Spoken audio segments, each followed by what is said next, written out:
त्याला सेटिंग कळी पहिल्यापासून आहे, रोपा अंतरा ही कळी तोडली होती. परत पण सारखी तोडायची, शेंडा मारायचं आणि कळी तोडायची.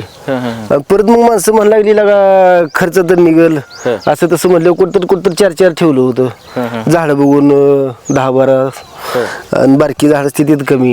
म्हणजे 6 महिने झाडाला झाल्यावर परत तुम्ही ठेवला होता काय माल ह्याच्या?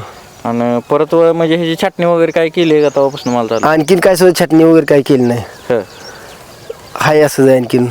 छाटून काय म्हणजे उपयोग होत नाही असं म्हणते. म्हणजे आपण काय लावलं नाही. आमच्या भावकीत एक दोघांची बाग आहे, त्यांनी काय छाटणार. आमच्या भावाची त्यांनी छाटली पण ती फुटायचं पण त्याला कळी लागायची, ती त्यात टायमिंग वाया जाते. म्हणजे तुम्ही ह्याची छाटणी केली नाही, मग नियोजन कसं केलंय? म्हणजे नुसता शेंडा मारत गेलाय? नुसतं शेंडा मारायचा. 4-6 बोट शेंडा झाला की शेंडा मारायचा, कळी निघते.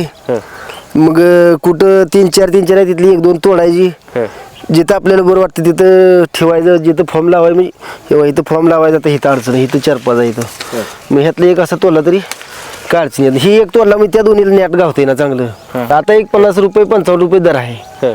पहिल्या स्टारला चालू झाले मग 18-20 रुपये दिलं. तेव्हा काय एक 10-20 किलो निघत होतं, 20-22 किलो. परत वाढत वाढलाय. आणखीन पण काही एक 16-17 बॉक्सावर निघालं नाही, पण जरा दर होता 56-58 रुपये. त्यामुळं पैसे झालं पटापटा ना. हे 2-3 बारीनच पैसे झालं चांगलं. 50-60 हजार रुपये झटक्यात झालं. किती तोडं घेतले तुम्ही आतापर्यंत? म्हणजे आतापर्यंत ह्याचं मोठं एक बघा 20-22 बॉक्साचं 1-2 झाला असतील बहुतेक. आणि 15-16 10-12 असं एक 4-5 तोडं मोठं. पहिलं मग थोडं निघत होतं. कुठं गवळी मामातनं फॉर्म आणायचं 100-200 तेवढं. कुठं लागेल ते चिटकावायचं, पोरं चिटकावायची. तेच काय निघत नव्हतं. मग काय पाहुणे रावळी इकडे तिकडे, त्यात काही पहिल्यांदा निघत नाही पेरू.